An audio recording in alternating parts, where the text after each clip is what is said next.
हाय, welcome viewers. मेरा नाम है प्रशांत दलाल और मैं आईआईसी में कैड कैम पढ़ाता हूँ।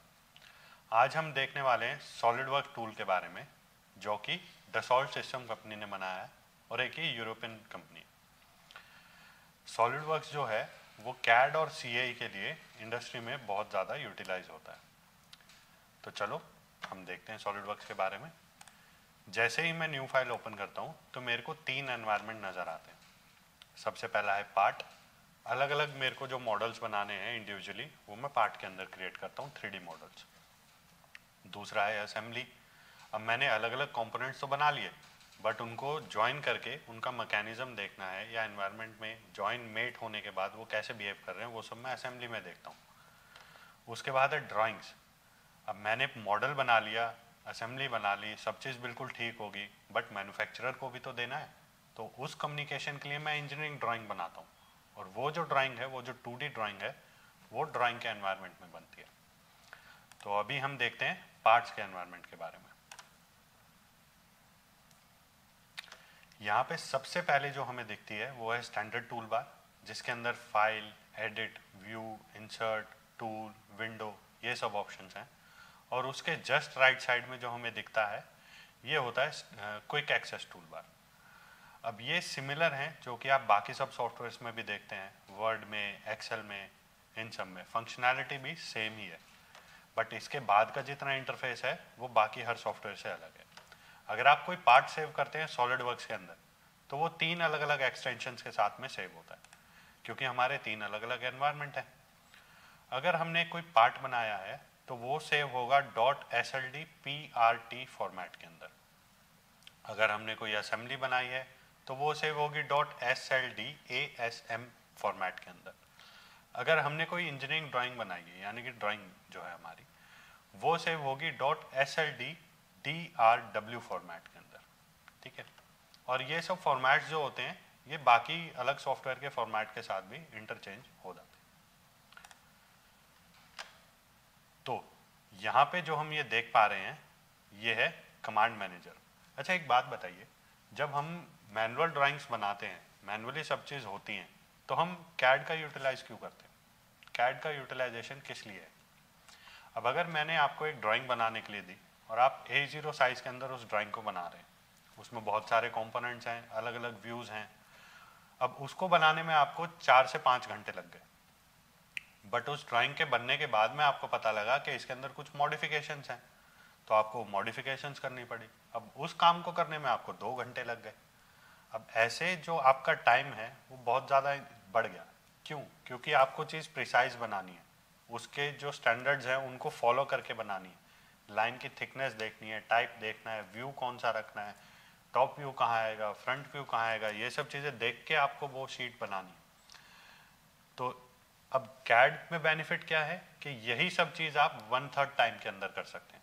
आप मॉडल भी बना सकते हैं, उसमें जो अमेंडमेंट्स करनी है आप वो भी कर सकते हैं, मॉडिफिकेशंस भी कर सकते हैं, और इन सब चीज़ों से आपकी डिज़ाइन की क्वालिटी बढ़ जाती है, आप मॉडिफिकेशन ज़्यादा अच्छे से कर पाते हैं। डॉक्यूमेंटेशन के लिए आपको जितनी भी चीज़ें चाहिए वो आप विद इन अ क्लिक निकाल सकते हैं एक कैड सॉफ्टवेयर से। इसी तरीके से आपकी प्रोडक्टिविटी भी इंक्रीज हो जाती है। Let's get back to the topic. यहाँ पे जो ये रीजन आपको दिख रहा है, इसको बोला जाता है कमांड मैनेजर टैब। अब इसके अंदर अलग अलग टैब्स हैं हमारी, जैसे फीचर है, स्केच है, सरफेस है, शीट मेटल है। अब जितनी भी कमांड आपको सॉलिडवर्क्स को देनी है किसी चीज़ को बनाने के लिए, वो सब आपको कमांड मैनेजर के अंदर दिख जाती है। अब इसमें जो ये अलग अलग रिबन्स हैं, इन रिबन के अंदर अलग अलग पैनल्स हैं।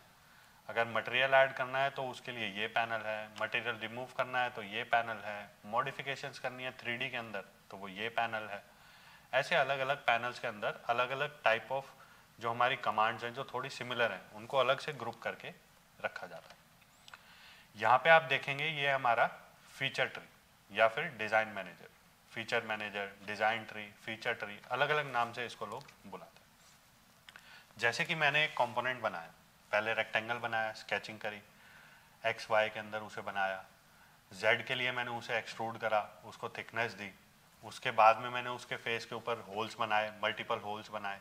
जब वो सारे होल बन गए उसके बाद मैंने उसकी एजेस पे चैम्फर दिए, फिलेट दी, अलग अलग मॉडिफिकेशंस करी, अलग अलग वैल्यू ऐड करी उसके अंदर, अब वो जितनी भी काम मैंने करा है वो सब की सब पाइल अप होके मेरे को डिजाइन ट्री के अंदर दिखती है। अब इसके नीचे जो ये टैब है इसको बोलते हैं रोल बैक टूल बार। इसका यूटिलाइजेशन किस लिए होता है कि मैंने 4-5 अलग अलग सेट ऑफ वैल्यू एडिशंस किए हैं। अब मुझे सिर्फ सबसे पहले वाले पे जाके देखना है कि मेरा कंपोनेंट कैसा दिख रहा था, और मैंने जैसे जैसे वैल्यू ऐड करी तो उसके अंदर कैसे कैसे मॉडिफिकेशंस आए। तो उसके लिए मैं रोल बैक टूल बार का यूज़ करूँगा। मेरे को जहाँ तक जाना है वहाँ तक मैं इसे ऊपर स्लाइड कर दूंगा, उससे नीचे की सब चीज़ें हाइड हो जाएंगी, और जब मेरा काम पूरा हो जाएगा तो मैं इसे वापस रोल बैक कर दूंगा सबसे नीचे। तो सबसे लेटेस्ट जगह जहाँ पे मैंने ख़त्म किया था मैं वापस वहीं पहुँच जाऊँगा, बिना कुछ डिलीट करे, बिना कुछ मैनिपुलेट करे। इसी के जस्ट नीचे जो हम देख रहे हैं ये है डॉक्यूमेंट मैनेजर। इस डॉक्यूमेंट मैनेजर के अंदर हमें दो चीज़ दिख रही हैं, एक मॉडल और दूसरा मोशन स्टडी।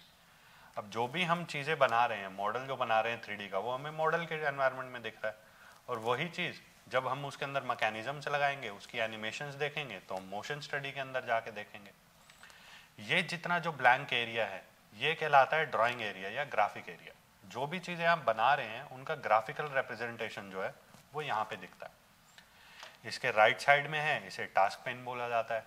अब प्री डिफाइंड लाइब्रेरी है एक सॉलिड वर्क्स की, जिसके अंदर फास्टनर्स हैं, गेयर्स हैं, बाकी सब चीज़ें हैं, उन सबको यूटिलाइज करना है तो आप यहाँ से टास्क मैनेजर से निकाल के ड्रॉप कर सकते हैं। अब आप ड्राइंग बना रहे हैं, आपके अलग अलग व्यूज़ हैं, top, front, left, right, isometric, current, तो उन सब व्यूज़ को ड्राइंग के अंदर ड्रैग ड्रॉप करने के लिए यहाँ से यूज़ कर सकते हैं।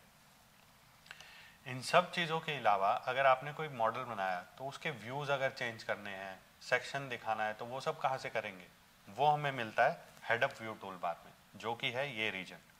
इस head up view tool bar के अंदर हमें व्यूज़ को मैनिपुलेट करने के लिए बहुत सारी चीज़ें दी हुई हैं, जैसे कि zoom to fit, zoom to area, sectional view, view orientation, edit appearance, इन सब से हम अपने पार्ट को मैनिपुलेट कर सकते हैं। कोई एक कमांड है, मुझे उसका नाम तो याद आ रहा है, पर मेरे रिबन के अंदर वो कहाँ पे रखी हुई है वो मुझे याद नहीं है। अब मैं कैसे करूँगा? तो उसके लिए मेरे पास एक ऑप्शन है सर्च कमांड। जो भी कमांड मुझे याद आ रही है उसको मैं यहाँ पे टाइप करूँगा, और टाइप करके वहीं से उसे यूटिलाइज कर सकता हूँ, जैसे कि फिलेट। अब मुझे याद नहीं आ रहा कि मैंने अपने कौन से रिबन में कहाँ पे रखी हुई है, तो मैं यहाँ से उसको डायरेक्टली यूज़ कर सकता हूँ। So this was the brief introduction for the SolidWorks interface. एक चीज़ तो याद रहेगी, एक चीज़ तो हमने करी नहीं, यूनिट्स। अगर हम किसी चीज़ को बना रहे हैं तो उसकी यूनिट्स तो होंगी, अलग अलग यूनिट के सिस्टम्स होते हैं, MMGS है, IPS है, FPS है, ऐसे अलग अलग है, CGS है। तो अब ये सारे यूनिट सिस्टम्स कहाँ से आएंगे? वो यहाँ से आते हैं। राइट साइड में जो बॉटम एरिया में आपको MMGS दिख रहा है, यहाँ से आप कस्टमाइज यूनिट डाल सकते हैं। इन यूनिट्स के बारे में और अच्छे से हम अपनी नेक्स्ट वीडियो के अंदर देखेंगे, और यूनिट्स करने के बाद हम स्केचिंग के लिए एक्सप्लोर करेंगे। Thanks for watching the video.